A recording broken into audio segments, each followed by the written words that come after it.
नमस्कार। पीछे की क्लास में हम लोग साहित्यिक अनुवाद के जो विभिन्न रूप हैं, काव्यानुवाद, कथानुवाद पे बातचीत कर चुके हैं और मूलतः हमने उन दोनों की समस्याओं पे बातचीत की है। इसी कड़ी में आज हम बहुत सरल तरीके से नाट्यानुवाद क्या है और नाट्यानुवाद की समस्याएं क्या क्या हैं, इस पे क्रमशः बिंदुवार विचार करने की कोशिश करेंगे। सबसे पहले तो प्रश्न आता है कि नाट्यानुवाद क्या है। ठीक है, तो इसको आप तोड़ेंगे तो आपको उत्तर मिल जाएगा, नाटक जोड़ अनुवाद। ठीक है, तो एक भाषा में प्रस्तुत नाटक को दूसरी भाषा में नाटक के रूप में ही बदल देना क्या कहलाएगा? नाट्यानुवाद कहलाएगा। विधा जब परिवर्तित हो जाएगी तो वह रूपांतरण हो जाएगा, तो विधा में कोई परिवर्तन नहीं होना चाहिए। एक भाषा में प्रस्तुत जो नाटक है वह नाटक के रूप में ही दूसरी भाषा में जब उसका अनुवाद हो जाए तो उसे हम क्या कहेंगे? नाट्यानुवाद कहेंगे। नाट्यानुवाद में अनुवादक जो है वह मूल नाटक के भावों को, विचारों को, उद्देश्यों को दूसरी भाषा में क्या करता है? प्रस्तुत करता है।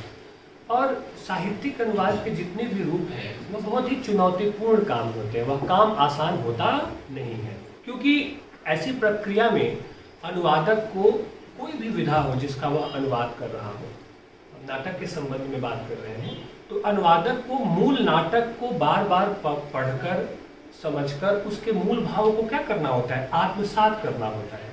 नाटक का जो उद्देश्य है, नाटक की जो संवाद प्रक्रिया है, नाटक के जो विभिन्न तत्व हैं या नाटक के जो तकनीकी पक्ष है, उन सभी पक्षों को समझना होता है और उसे ठीक ढंग से लक्ष्य भाषा में क्या करना होता है? रूपांतरित करना होता है।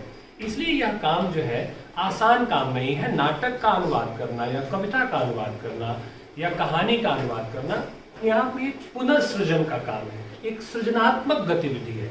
इसलिए भी गहरे अर्थों में यह कहा जाता है कि अनुवाद क्या है? स्वयं में एक रचना है, स्वयं में एक महत्वपूर्ण कृति है। ठीक है, आप देखें कि नाटक में नाटककार जब पात्रों के माध्यम से, संवादों के माध्यम से, घटनाओं के माध्यम से आगे बढ़ रहा होता है तो बिंबों का प्रयोग करता है, प्रतीकों का प्रयोग करता है, संकेतों का प्रयोग करता है और उन बिंबों, प्रतीकों और संकेतों के सहारे वह नाटक में कहानी को गढ़ते हुए क्या करता है? आगे बढ़ता जाता है। अब समस्या यह आती है कि स्रोत भाषा के जो बिंब हैं, प्रतीक हैं, जो संकेत हैं, वैसे ही बिंब, प्रतीक और संकेत अनुवादक को क्या करने होते हैं? लक्ष्य भाषा में भी ढूंढने होते हैं। तो तमाम तरह की ऐसी जटिलताएं हैं, तमाम तरह की ऐसी समस्याएं हैं जिसे नाटक का अनुवाद करने वाले नाटककार को क्या करना पड़ता है? गुजरना पड़ता है।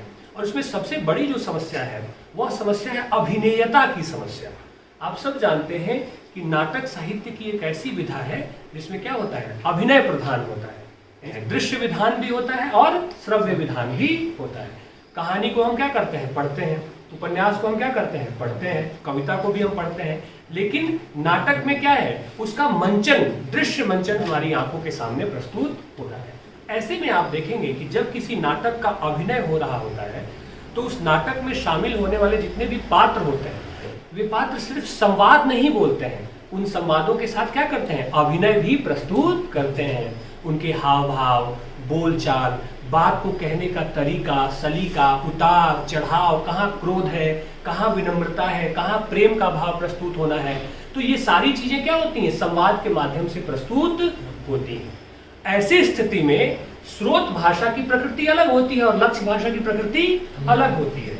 ऐसी स्थिति में संवाद के साथ साथ अभिनय को भी लक्ष्य भाषा में रूपांतरित कर पाना एक बहुत चुनौतीपूर्ण कार्य होता है। और साथ ही साथ नाटक के अपने कुछ सैद्धांतिक पक्ष होते हैं, उसके कुछ गुण होते हैं, उसके कुछ विशेष आयाम होते हैं, जैसे वेशभूषा, रंगमंच, साज सज्जा, ध्वनि इत्यादि।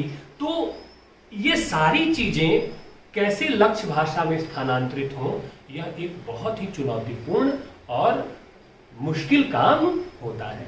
तो ऐसे में तमाम तरह की जो चुनौतियां हैं उन चुनौतियों का सामना नाट्यानुवादक को करना पड़ता है। आगे बात समझ में मूलतः अब हम बिंदुवार एक एक बिंदु पे चर्चा कर लेते हैं कि कौन कौन सी वो मूलभूत समस्याएं हैं जिन समस्याओं का सामना नाटक का अनुवाद करते हुए अनुवादक को करना पड़ता है। ठीक है प्यारे बच्चे, तो पहली जो समस्या आएगी वह है मूल रचना के चुनाव की समस्या। क्या है समस्या? मूल रचना के चुनाव की समस्या।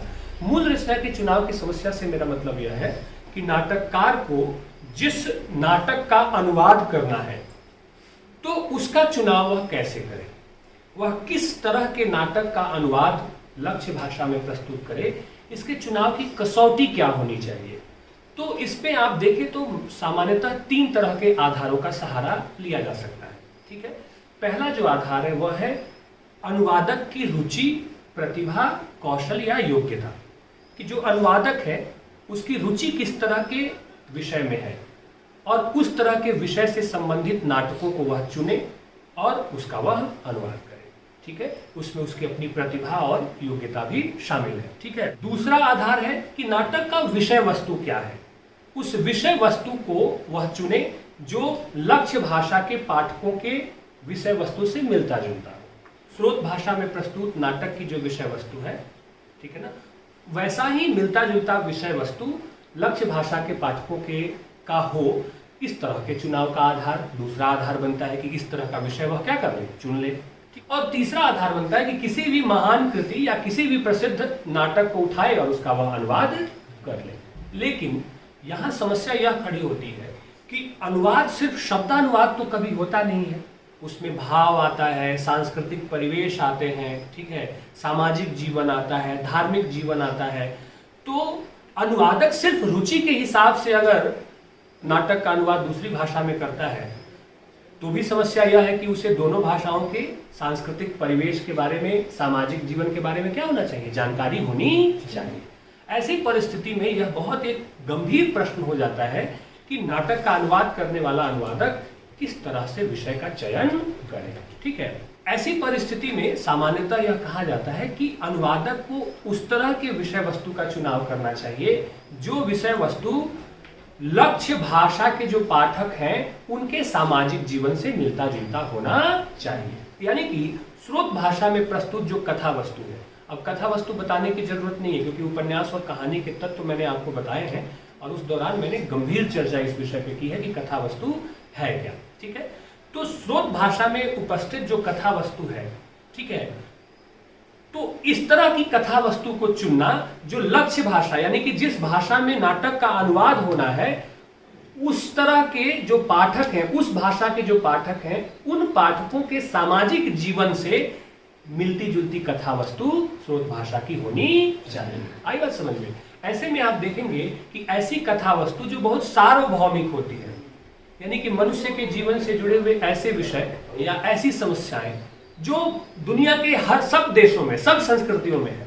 ठीक है, जैसे एक उदाहरण करें, प्रेम से संबंधित कोई नाटक हो तो प्रेम तो ऐसा विषय है जो सार्वदेशिक है, सार्वकालिक है और हमेशा क्या है, समकालीन है। ठीक है, उसमें कोई बदलाव नहीं किया जा सकता है। मनुष्य की मूलभूत जो भावनाएं होती हैं वो लगभग एक जैसी होती हैं, उसको अभिव्यक्त करने का अपना अपना तरीका अलग अलग हो सकता है। तो प्रेम का विषय हो गया या किसी ऐसी सामाजिक समस्या का से संबंधित विषय हो गया जो हर जगह व्याप्त हो। ठीक है, जैसे कि बेरोजगारी की समस्या हो सकती है, भूखमरी की समस्या हो सकती है। ठीक है, यानी कि ऐसी कथा वस्तु जो कथा वस्तु लक्ष्य भाषा के पाठकों के जीवन से मिलती जुलती हो या सार्वभौमिक हो, सब जगह के पाठक को यह लगे कि यह तो मेरी अपनी ही कहानी है या हमारे यह अपने सामाजिक परिवेश की कहानी है। तो इस तरह की कथा वस्तु का अनुवाद अगर अनुवादक करता है तो वह अनुवाद सफल माना जाता है या उस अनुवाद के सफल होने की संभावना अधिक होती है क्योंकि पढ़ने वाला पाठक उससे क्या करता है, जुड़ाव महसूस करता है। ठीक है प्यारे बच्चों, दूसरी समस्या है अभिनय के अनुवाद की समस्या। क्या है? अभिनय के अनुवाद की समस्या। अभिनय के अनुवाद की समस्या से मतलब यह है मेरा कि आप सब जानते हैं कि नाटक में अभिनय के तत्व मौजूद होते हैं। संवाद अदायगी के समय संवाद कहते हुए पात्र जो होते हैं वह क्या करते हैं, अभिनय करते हैं। उनकी भाव भंगिमा, हाव भाव, संवाद का उतार चढ़ाव सब कुछ क्या करता है, वहां दिखाई देता है। आप देखिए, जब आप कोई फिल्म देखते हैं तो फिल्म देखते हुए अभिनेता या अभिनेत्री जब कुछ कहते हैं तो सिर्फ वो शब्द नहीं होते हैं, उनके चेहरे के हाव भाव, उनकी आंखों की भाषा, उनकी देह की भाषा, सब कुछ क्या होता है वहां दिखाई देता है। ऐसे में नाटक के अनुवाद करने वाले अनुवादक के समक्ष यह बड़ी चुनौती होती है कि संवादों में जो अभिनय के तत्व आए हैं, जो भाव भंगिमाएं हैं, उसका वह कैसे रूपांतरण करे, कैसे उसको ट्रांसफर करे। क्योंकि दो भाषाएं जो है, एक स्रोत भाषा जिसमें कि वह नाटक है और एक लक्ष्य भाषा जिसमें कि उसका अनुवाद किया जाना है। दोनों भाषाओं की प्रकृति अलग अलग है, स्वभाव दोनों का अलग अलग है। तो ऐसी परिस्थिति में संवाद के साथ साथ भाव भंगिमाओं को ठीक ढंग से नाटककार प्रस्तुत कर सके, यह एक अत्यंत चुनौती भरा काम होता है। ऐसी परिस्थिति में अनुवादक मूलतः इस बात पर केंद्रित होता है कि मूल अर्थ जो स्रोत भाषा का है, उस अर्थ के साथ भाव भंगिमाओं को संप्रेषित करने वाले जो वाक्य हैं, जो शब्द हैं, या जो बिंब है, या जो प्रतीक हैं, वो लक्ष्य भाषा में भी ढूंढ लिए जाएं और इस तरह से नाटक का अनुवाद किया जाए कि संवाद के साथ साथ अभिनय की जो प्रक्रिया है, भाव भंगिमा जो है, वह लक्ष्य भाषा में भी आसानी से क्या हो सके, रूपांतरित हो सके और पढ़ने वाले पाठक को यह लगे कि वह संवाद के साथ साथ अभिनय का भी दृश्य अपनी आंखों के सामने क्या कर रहा है, देख पा रहा है। ऐसा नाट्यानुवाद अच्छा नाट्यानुवाद माना जाता है, लेकिन यह आसान काम नहीं होता है, यह अत्यंत चुनौती भरा काम होता है। इसलिए अभिनेता जो है, अभिनेता का अनुवाद कर पाना संवाद के साथ साथ नाट्यानुवाद की दूसरी बड़ी चुनौती या दूसरी बड़ी समस्या आप उसे कह सकते हैं। ठीक है प्यारे बच्चों, तीसरी जो समस्या है वह है संवादों के अनुवाद की समस्या। नाटक संवाद प्रधान विधा है, संवादों से ही नाटक आगे बढ़ता है। आप देखेंगे कि बहुत सारे पात्र आते हैं, ठीक है, एक पात्र यह कह रहा है, दूसरा पात्र आगे की बात कह रहा है, फिर पात्र आता है और वह बात को आगे बढ़ाते हुए नाटक को आगे लेकर के जाता है। ऐसी स्थिति में संवाद का सही ढंग से अनुवाद हो सके भाव और अर्थ के साथ, यह भी एक चुनौती भरा काम होता है। ठीक है, नाटक में प्रस्तुत जो संवाद है वह सिर्फ अभिव्यक्ति के माध्यम नहीं है, वो बहुउद्देशीय है। कई बार वह सांकेतिक भी हो सकते हैं, ठीक है ना, कई बार वह प्रतीकात्मक हो सकते हैं, कई बार उसमें बिंब विधान हो सकता है। ऐसी परिस्थिति में नाटक का अनुवाद करने वाले अनुवादक के समक्ष एक बड़ी चुनौती होती है कि स्रोत भाषा में जो संवाद आया है नाटक में, ठीक उसी तरह से मिलते जुलते संवाद या उसी तरह के भावबोध देने वाले संवाद लक्ष्य भाषा में आए, ताकि मूल रचना का जो स्वाद है, मूल रचना का जो आनंद है, वह आनंद भी बना रहे और संवाद भी अच्छे से लक्ष्य भाषा में क्या हो सके, प्रस्तुत हो सके। इस अर्थ में यह एक बड़ी चुनौती होती है। अच्छा, संवादों में एक और जो चुनौती आती है वह आती है क्षेत्रीय बोलियों के अनुवाद की चुनौती। इसको ऐसे समझिए कि मान लीजिए एक नाटककार है, उस नाटककार ने बिहार के सामाजिक जीवन पर कोई नाटक लिखा है, तो उस नाटक को गहराई देने के लिए, जीवंत बनाने के लिए, यथार्थपूर्ण बनाने के लिए संभव है कि उस नाटक के जो पात्र आए हों, है तो बिहार में तो हिंदी भी बोली जाती है, लेकिन बिहार में मैथिली भी बोली जाती है, भोजपुरी भी बोली जाती है, मगही भी बोली जाती है। तो मान लीजिए वह किसी ऐसी जगह की कहानी है, या वहां कोई ऐसा पात्र आ रहा है जो अपनी बात को जीवंतता से प्रस्तुत करने के लिए भोजपुरी वाक्य का क्या कर रहा है, प्रयोग कर रहा है, या भोजपुरी शब्द का क्या कर रहा है, प्रयोग कर रहा है। अब ऐसी स्थिति में उसका अनुवाद अंग्रेजी में किया जाना है, या फ्रेंच भाषा में किया जाना है, या डच भाषा में किया जाना है। तो समस्या यह आती है कि उस क्षेत्रीय बोली का कैसे अनुवाद किया जाए, क्योंकि वह क्षेत्रीय बोली सिर्फ संवाद नहीं है, उसमें गूढ़ अर्थ है, उसमें जीवंतता है, उसमें एक सामाजिक जीवन की घनघोर अभिव्यक्ति हुई है कि वह पात्र उस बात को कैसे कह रहा है। ऐसी परिस्थिति में अनुवादक के सामने एक बड़ी चुनौती आती है कि देखिए, स्रोत भाषा मान लीजिए हिंदी, और उसमें आए जो पात्र हैं वह भोजपुरी में भी बोल रहे हैं, क्योंकि घटना बिहार के एक ऐसे अंचल की है, एक ऐसे क्षेत्र की है जहाँ के पात्र क्या है, भोजपुरी बोलते हैं। अनुवाद उसका लक्ष्य भाषा में किया जाना है, अंग्रेजी में। तो हिंदी का तो अनुवाद अंग्रेजी में हो रहा है, बात समझ में आ रही है, लेकिन ये जो भोजपुरी है इसका अर्थ भी बना रहे, इसका भाव भी जीवंत हो सके और इसे अंग्रेजी में रूपांतरित किया जा सके, यह एक चुनौती भरा काम है। अब अनुवादक क्या करेगा, अंग्रेजी की कोई क्षेत्रीय बोली के हिसाब से इसको अनुदित करने का प्रयास कर सकता है, लेकिन अगर वैसी बोली ना मिले तो क्या करेगा, यह एक चुनौती भरा काम है कि ये जो क्षेत्रीय बोली में आए हुए जो संवाद हैं, उन संवादों का जो गूढ़ अर्थ है, जो भाव बोध है, अनुभूति की जो प्रामाणिकता या तीव्रता है, उस तीव्रता को लक्ष्य भाषा में कैसे स्थानांतरित किया जाए, यह भी एक बहुत बड़ी चुनौती होती है। आई बात समझ में? तो संवादों के अंतर्गत ही आप क्षेत्रीय बोलियों के अनुवाद की जो समस्या है उसको भी आप इंगित कर सकते हैं। ठीक है प्यारे बच्चों? ठीक है। उसके बाद जो चौथी बड़ी समस्या है वह है लोकोक्तियों और मुहावरों के अनुवाद की समस्या। ठीक है। नाटक में संवाद करते हुए, ठीक है, जो पात्र होते हैं वह लोकोक्ति और मुहावरों का क्या करते हैं? प्रयोग करते हैं। और यह स्वाभाविक भी बात है कि लोकोक्ति और मुहावरे क्या करते हैं? भाषा को और धारदार बनाते हैं, प्राणवान बनाते हैं, प्रभावी बनाते हैं। सुनने वाला क्या होता है? चमत्कृत होता है। याद करिए, मुहावरे और लोकोक्तियों को पढ़ाते हुए मैंने मैक्सिम गोर्की की एक बात कही थी।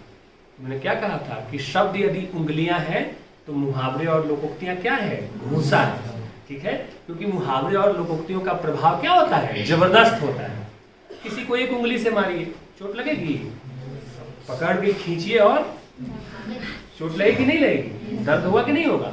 तो लोकोक्तियां और मुहावरों का काम क्या है? प्रभाव उत्पन्न करना है भाषा। अब यहाँ क्या समस्या आती है कि लोकोक्तियां और मुहावरे सिर्फ लोकोक्ति और मुहावरे नहीं है, उनका गहरा संबंध उस भाषा के सामाजिक जीवन से है, सांस्कृतिक जीवन से है, धार्मिक जीवन से है, सांस्कृतिक परिस्थितियों से है। उन सामाजिक, सांस्कृतिक, धार्मिक परिस्थितियों से लोकोक्तियों और मुहावरों का क्या होता है? जन्म होता है। प्रत्येक देश और समाज की सांस्कृतिक, सामाजिक परिस्थिति थोड़ी बहुत अलग अलग होती ही होती है। अब ऐसी परिस्थिति में एक सामाजिक जीवन को दर्शाने वाली लोकोक्ति आई है या मुहावरा आया है, ठीक है, उसका अनुवाद लक्ष्य भाषा में होना है, तो वह कैसे हो ताकि वह प्राणवान हो सके, यह एक चुनौती भरा काम है। ऐसे में अनुवादक क्या करता है? लोकोक्ति या मुहावरा जो स्रोत भाषा में प्रस्तुत है, उसी तरह का अर्थ देने वाली लोकोक्ति या मुहावरा का चयन वह क्या करता है? लक्ष्य भाषा में चयन करने की कोशिश करता है। लेकिन कई बार ऐसा होता है कि ठीक वैसे ही चमत्कार और वैसे ही अर्थबोध प्रकट करने वाली लोकोक्तियां या मुहावरे लक्ष्य भाषा में उसे क्या होते हैं? नहीं मिलते हैं। तो ऐसी स्थिति में लोकोक्ति और मुहावरे जो नाटक में आते हैं, पात्रों के माध्यम से, संवादों के माध्यम से, उनका अनुवाद कर पाना एक चुनौती भरा काम होता है। ठीक है प्यारे बच्चों? आ रहा है समझ में ना? मुश्किल तो नहीं आ रही है? ठीक है। पांचवा है सांस्कृतिक परिवेश के अनुवाद की समस्या। इसके संबंध में हम कविता में भी बात कर चुके हैं, कथा में भी हम बात कर चुके हैं, और यह समस्या नाटक में भी है। ठीक है। प्रत्येक नाटक अपने पात्रों, संवादों और पात्रों की जो वेशभूषा है, उस वेशभूषा के अनुरूप क्या करता है? अपने सांस्कृतिक परिवेश का सृजन करता हुआ आगे बढ़ता है। अब सवाल यह उठता है कि स्रोत भाषा के सांस्कृतिक परिवेश को लक्ष्य भाषा में बदल दिया जाए, या लक्ष्य भाषा के सांस्कृतिक परिवेश के अनुसार स्रोत भाषा के संवाद और कथानक का क्या किया जाए? अनुवाद किया जाए। मेरी बात समझ में आई? नहीं समझ में? देखिए, ये है स्रोत भाषा और ये है लक्ष्य भाषा। तो स्रोत भाषा मान लीजिए हिंदी, ठीक है, तो यहाँ का सामाजिक सांस्कृतिक परिवेश क्या है? अलग है। ठीक है। यहाँ नाटक में प्रस्तुत जो पात्र हैं उनकी वेशभूषा, साज सज्जा, रहन सहन, जीवन, तौर तरीका क्या है? अलग है। और यहाँ क्या है? अलग है। मान लीजिए लक्ष्य भाषा अंग्रेजी या फ्रेंच है, तो यहाँ अलग है। अब स्रोत भाषा में जो नाटक आया है, ठीक है, तो इस नाटक के जो पात्र हैं वह इसी सामाजिक जीवन के अनुसार से आचार विचार करेंगे, वेशभूषा पहनेंगे, पहनावा ओढ़ावा होगा इनका, होगा कि नहीं होगा? तो एक सामाजिक जीवन यहाँ आया है और यहाँ का सामाजिक जीवन क्या है? अलग है। लक्ष्य भाषा का सामाजिक जीवन क्या है? अलग है। अब अनुवादक के सामने समस्या यह है कि इसी सांस्कृतिक परिवेश को यह यहाँ ले आए, या कथा यह हो और सांस्कृतिक परिवेश यह आ जाए। मेरी बात समझ में आई? समझ में आई? तो इस चुनौती का भी उसको क्या करना पड़ता है? सामना करना पड़ता है। लेकिन कुल मिलाकर आप यह कहें कि यह चुनौती भरा काम है कि नहीं है? मुश्किल काम है कि नहीं है? अब उदाहरण के तौर पे आप देखें, भारतेंदु हरिश्चंद्र ने शेक्सपियर के एक बड़े प्रसिद्ध नाटक मर्चेंट ऑफ वेनिस का अनुवाद किया, ठीक है, और अनुवाद किस नाम से किया? दुर्लभ बंधु नाम से किया। भारतेंदु ने उस नाटक में प्रस्तुत जो पात्र थे उन पात्रों का नामकरण किस हिसाब से किया? भारतीय संस्कृति के हिसाब से किया। जैसे कि एंटोनियो एक जो प्रमुख पात्र था उसका नाम उन्होंने क्या रखा? अनंत रखा, ठीक है। पर्शिया जो थी उस नाटक की एक प्रमुख पात्र, उसका नाम पुरस्त्री रखा, ठीक है। तो देखिए नाम में भी सांस्कृतिक परिवेश होता है। हम यहाँ कहते हैं वंदना, हम यहाँ कहते हैं पल्लवी, हम यहाँ कहते हैं पूजा, पूजा, वंदना, पल्लवी, हिमांशु, अनु, ये सारे नाम क्या हैं? हमारे सामाजिक सांस्कृतिक जीवन के परिवेश से जुड़े हुए नाम हैं जो एक गहरा अर्थ देते हैं। आपने इंग्लैंड में किसी का नाम सुना है? ऐसा नहीं सुना होगा। इंग्लैंड में नाम क्या होगा? एंटोनियो, फ्रैंको, रोनाल्डो, है कि नहीं है? वह जीवन क्या है? बिल्कुल अलग है। परिवेश क्या है? बिल्कुल अलग है। तो ये चुनौती आती है नाटककार के सामने। तो मैं उदाहरण दे रहा था भारतेंदु हरिश्चंद्र का, जिन्होंने मर्चेंट ऑफ वेनिस का क्या किया? अनुवाद किया, और उसके जो पात्र थे उन पात्रों का नाम भारतीय सामाजिक जीवन के हिसाब से क्या किया? रख लिया, ठीक है। सामाजिक सांस्कृतिक परिवेश की एक और जो बड़ी चुनौती है वह क्या है कि एक स्रोत भाषा में उपस्थित जो नाटक है वहाँ का सामाजिक जीवन अलग है, आचार विचार अलग है, रहन सहन अलग है, बोलचाल अलग है, और लक्ष्य भाषा में अलग हो सकती है सारी चीजें। जैसे कि मान लीजिए जो अंग्रेज होते हैं, ठीक है ना, जो पश्चिमी देश है, तो पश्चिमी देश में जो बुजुर्ग होते हैं उन बुजुर्गों को भी नाम से बुलाया जाता है। वो कितने भी बुजुर्ग हो गए हों इससे कोई मतलब नहीं है, उनको उनके नाम से ही बुलाया जाता है। अब मान लीजिए अंग्रेजी का कोई नाटक है या फ्रेंच का कोई नाटक है जिसमें कोई 70-80 वर्ष का बूढ़ा एक प्रमुख पात्र है, ठीक है, उसका अनुवाद हिंदी में किया जा रहा है, तो उसको अगर आप नाम से बुलाएंगे तो क्या अच्छा लगेगा? नहीं लगेगा, क्योंकि हमारे यहाँ बुजुर्गों को जी कहने की आदत है, आदर से बुलाने की आदत है। हम अपने बुजुर्गों को क्या करते हैं? आदर सूचक शब्दों के साथ क्या करते हैं? बुलाते हैं ना। तो ऐसी परिस्थिति में यह भी एक चुनौती आई कि नहीं आई? स्रोत भाषा में तो नाम से बुलाया जाए, लेकिन लक्ष्य भाषा में नाम से बुलाना क्या हो जाएगा? उस पूरे मजा को क्या कर सकता है? खराब कर सकता है। तो सांस्कृतिक परिवेश का पुनर्सृजन भी एक महत्वपूर्ण आयाम है इसमें, उसमें वेशभूषा का बड़ा योगदान है। और देखिए नाटक का संबंध रंगमंचीयता से है। जब कोई फिल्म आप देखते हैं तो फिल्म में क्या होता है? जब कोई ऐतिहासिक फिल्म होती है तो पात्र किस तरह से पहन के कपड़े आते हैं? राजाओं की तरह कपड़े पहन के आते हैं कि नहीं आते हैं? घोड़े दिखाए जाते हैं, हाथियां दिखाई जाती हैं, युद्ध का मैदान दिखाया जाता है कि नहीं दिखाया जाता है? तो वो जो सांस्कृतिक परिवेश है जो दृश्यों में आता है, उस सांस्कृतिक परिवेश को लक्ष्य भाषा में कैसे स्थानांतरित किया जाए, यह भी एक बड़ी चुनौती होती है, ठीक है। अंत में आती है शैली के चुनाव की चुनौती, ठीक है। अंतिम जो समस्या है वह है शैली के चुनाव की समस्या। शैली से मतलब यह है बच्चे कि आप जानते हैं कि गीति नाट्य भी होता है। नाटक गद्य में भी हो सकता है, पद्य में भी हो सकता है, और गद्य पद्य मिश्रित भी हो सकता है। तो सामान्यतः वही नाटक के अनुवाद ज्यादा सफल होते हैं या ज्यादा पढ़े जाते हैं या पाठकों को ज्यादा रोमांचित कर पाते हैं जो गद्य में होते हैं। पद्य नाटक का अनुवाद करना अत्यंत ही मुश्किल काम हो जाता है, और ये कविता के अनुवाद की समस्याओं को समझते हुए आप इस बात को समझ गए होंगे कि कविता का अनुवाद करना कितना कठिन काम होता है। तो ऐसी परिस्थिति में नाटक का जो अनुवाद कर रहा है अनुवादक, उसके सामने यह समस्या होती है कि वह किस शैली का चुनाव करे। सामान्यतः गद्य शैली का अगर वह चुनाव करता है तो अच्छी बात होती है अगर नाटक गद्य में, लेकिन समस्या तब आती है जब नाटक पद्य में है या पद्य गद्य मिश्रित है, ठीक है। तो ऐसी परिस्थिति में वह कैसे अनुवाद करे, क्योंकि संवाद जो है वो कविता में आ रहे हैं, और ऐसे में और मुश्किल हो जाएगा नाटककार के लिए कि कविता के संवाद को दूसरी भाषा में कविता के संवाद में ही क्या करना है? रूपांतरित करना है। तो शैली के चुनाव की समस्या नाटक अनुवादक के समक्ष एक बड़ी चुनौती उभर करके आती है, ठीक है। और अंतिम समस्या है अनुदित नाटकों के नामकरण की समस्या। यह भी एक समस्या ही है। जैसे कि मान लीजिए मर्चेंट ऑफ वेनिस है, अंग्रेजी का एक नाटक है, तो हिंदी में उसका नाटक करेंगे तो कोई हिंदी नाम तो देना होगा ना, देना होगा कि नहीं देना होगा, ठीक है। वैसे ही फ्रेंच का कोई नाटक है तो वो तो फ्रेंच भाषा में, अगर आप उसका टाइटल फ्रेंच में है, ठीक है, तो फ्रेंच का जब अनुवाद आप हिंदी में करेंगे तो उसी से उसी भावबोध से मिलता जुलता शीर्षक आपको देना पड़ेगा कि नहीं देना पड़ेगा।